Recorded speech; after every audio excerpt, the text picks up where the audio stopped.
MCQ test class নং 3 which gender is the word orphan orphan শব্দটির gender কি অরফান শব্দটির অর্থ যে শিশুর বাবা মা মৃত অরফান শব্দটি দ্বারা এতিম শিশুকে বোঝায় শিশুর বেলায় জেন্ডার মুখ্য নয় সুতরাং অরফান শব্দটি হচ্ছে একটি common gender A herd of cattle is passing. The underlined word is a oblique an. A herd of cattle is passing. এখানে আন্ডারলাইন কৃত শব্দটি একটি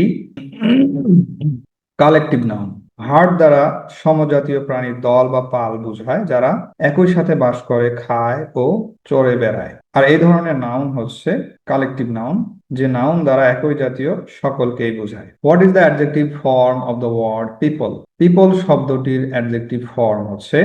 পপুলাস যার অর্থ হচ্ছে জনবহুল অর্থাৎ